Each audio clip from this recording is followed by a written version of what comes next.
Hey friends, good morning. Welcome back to my channel Navigator Noman. So friends, today we are diving deep into one of the most critical operations on board an oil tanker. Okay, that is cargo discharge operation. So from startup to crude oil washing and final stripping, we will cover every important stage that every deck officer must master. Okay, so let's begin.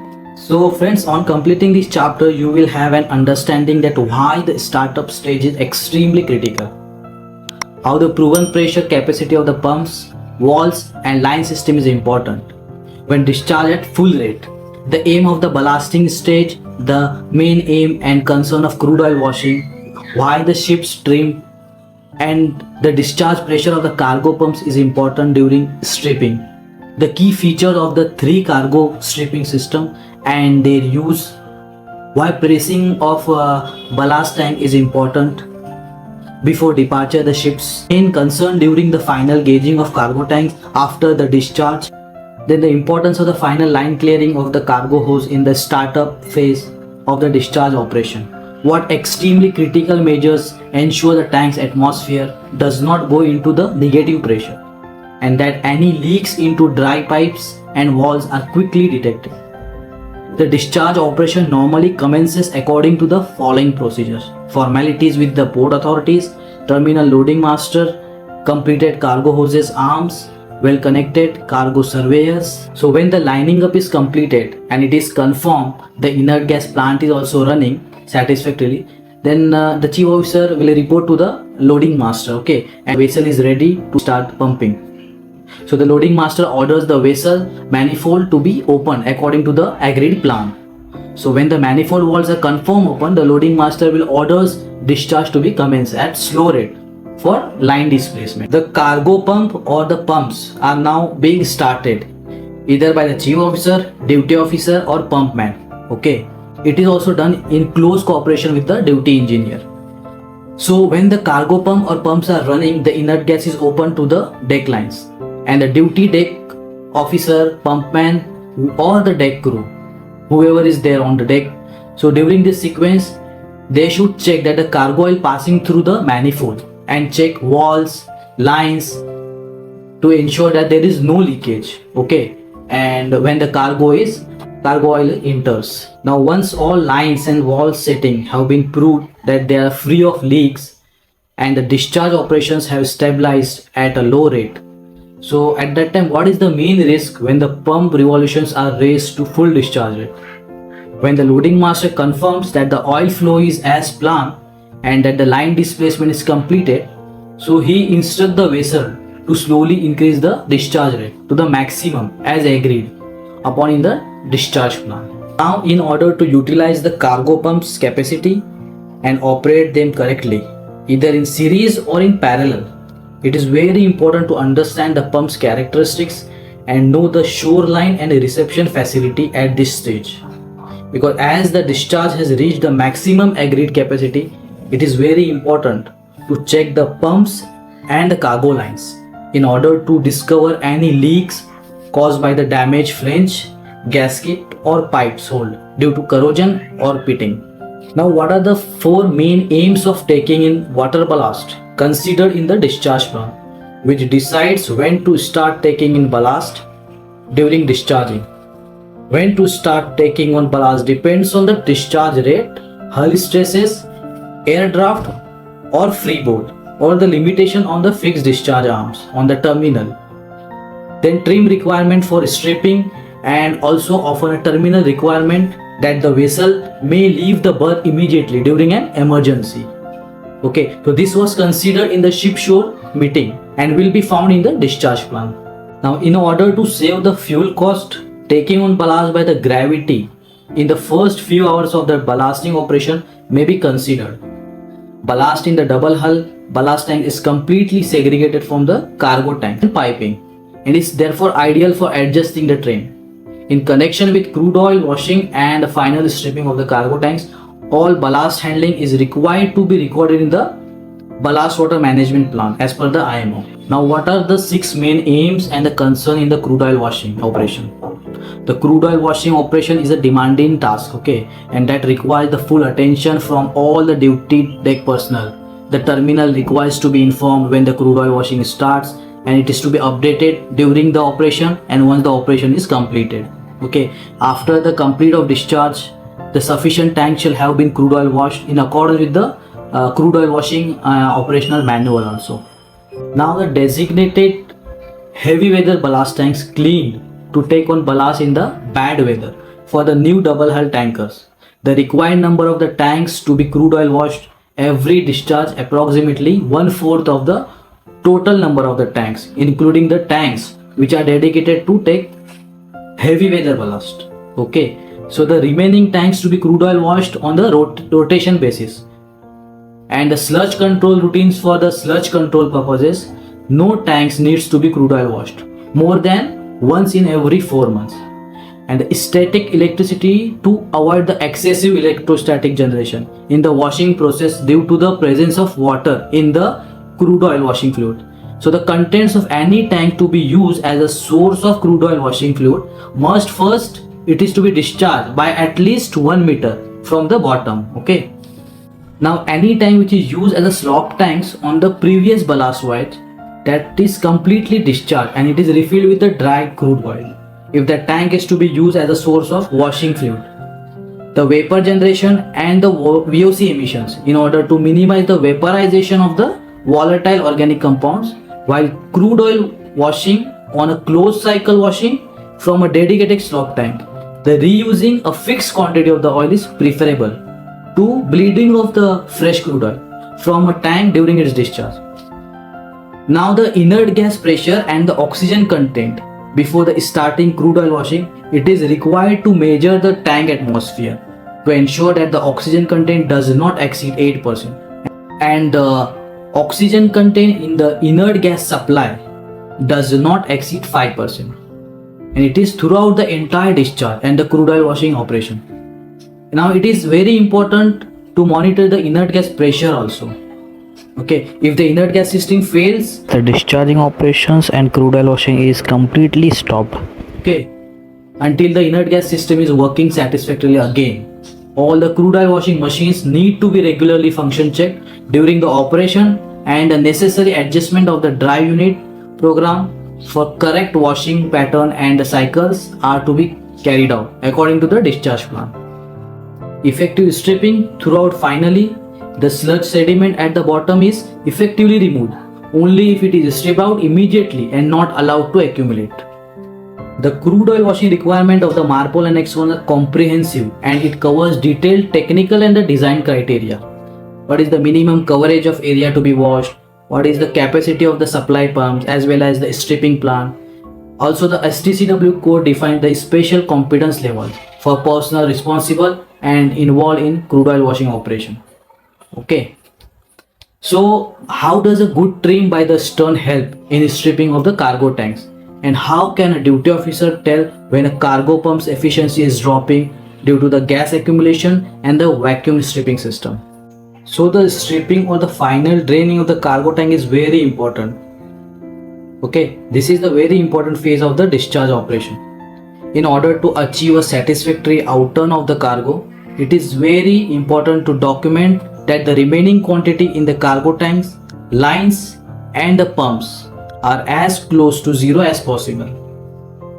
Now, prior to reaching the stripping level in the cargo tanks, the vessel should be trimmed to a certain trim on the stern, okay, in order to obtain a natural free liquid flow to the suction area in the after part of the tanks.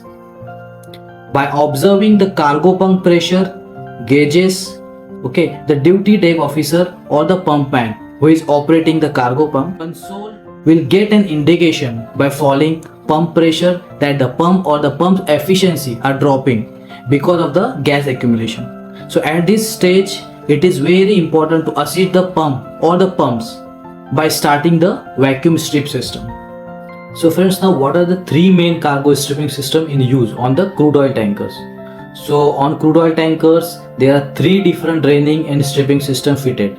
One is vacuum stripping system, the stripping eductor and the stripping pump for the line stripping through the small diameter line that is called as MARPOL line. Okay, So if you want to know detailed information about the Marpole line, so I have earlier made a video regarding Marpole line, so you can find this on the description. Okay, you can click on the I button, so you will get that information. So the vacuum stripping composition is a system which is fitted on the suction line and close to each cargo pump. Okay, so the system consists of the separator tank forming a part of the suction line to each cargo pump. Now the purpose of the separator tank is to support the cargo pump with the liquid. The separator tank, one for each cargo pump, has a pipe connection to a vacuum tank located at the higher level in the pump room, and a further vacuum tank is connected to the vacuum pump. Okay friends, so we are briefly explaining the liquid level inside the separator tank will fall, okay, when the liquid level in the cargo tank becomes lower than the height of the separator tank. Void space above the liquid inside the separator tank will increase. Okay. At this stage, the falling pump pressure should be observed and the vacuum system started. Okay, so at the fixed liquid level in the separator tank, a signal is given to the vacuum pump to start and vacuum is created in the vacuum tank. So the valve opens between the vacuum tank and the top of the separator tank, and by that the vacuum effect in the void space on top of the liquid level inside the separator tank will lift the liquid level and it assists the cargo pump. Now the gas accumulation on top of the liquid inside the separator tank will at the same time be evacuated by the separate line into the slop tank. So as the level or the oil level in the separator rises to a cutoff point, a signal shut off the valve connecting to a vacuum tank and the liquid cargo, which is prevented from being vacuumed up. Okay, so assisted by the vacuum strip system, the cargo tanks can be satisfactorily emptied by the cargo pumps. In addition, the suction area for the stripping suction bell mouth on the double hull tanker is formed as a sump, which is called as the suction well, which allows the suction bell mouth to be fixed inside a restricted area and lower than the tank bottom. Okay, now we come to the stripping eductor. So why is the stripping eductor specially preferred for draining tanks during the crude oil washing? So during crude oil washing, the washing fluid is discharged to the shore with the bulk cargo, and in the final stage of the crude oil washing, the bottom crude oil washing, for removal of the sludge and sediments, the stripping eductor is used, as well as for final draining of all the cargo tank bottoms and lines. Okay, so this stripping eductor is driven by either a cargo pump or a separate crude oil washing pump. The driving fluid and the drainage from the tanks are delivered into the primary slop tank, and the slop tank will then be last tank to discharge with one cargo pump. So this stripping eductor is designed to a capacity which is 1.25 times higher than the combined throughput of all the crude oil washing machines, which is designed to be used simultaneously.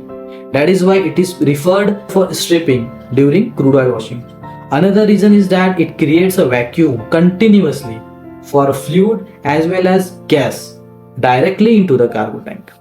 Okay, now if the tanks become dry temporarily and the gas pockets form in the suction pipe, so the stripping pump would stop and start. Okay, and the vacuum strip pump would need a good quantity of oil in the pipe.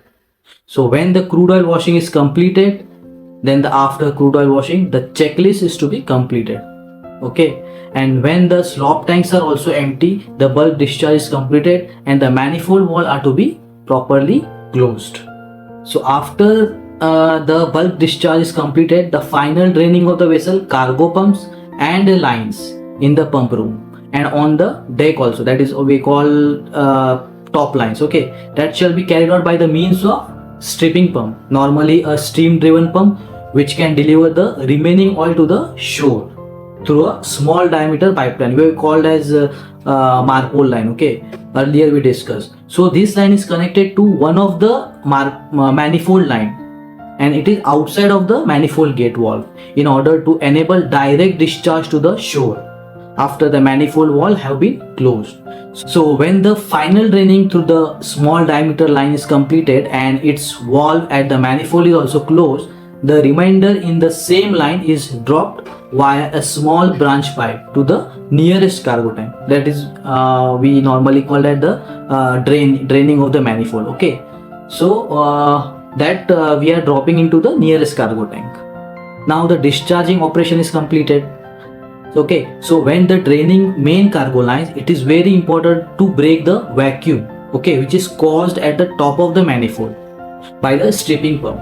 So taking suction at the lowest point of the pipeline. So for this purpose, a 2-inch line with the gooseneck is provided from the highest point of the manifold to the inert atmosphere at the top of the cargo tanks. Now the valve in the line should be open to break the vacuum during the final line stripping. Okay, so once all the line stripping is completed, top line, bottom line, all the pump, separator, strainers, okay, once all the line strip is completed, then the discharging operation is also completed, including the stripping. So after that you have to adjust your ballast, okay, for departure condition, whatever your draft for departure. So you should complete your ballasting operations. Okay, then the surveyor will come on board and he will gauge all the tanks. He will check each tank for the with the help of this dip. Okay, and after that he will issue the dry tank certificate.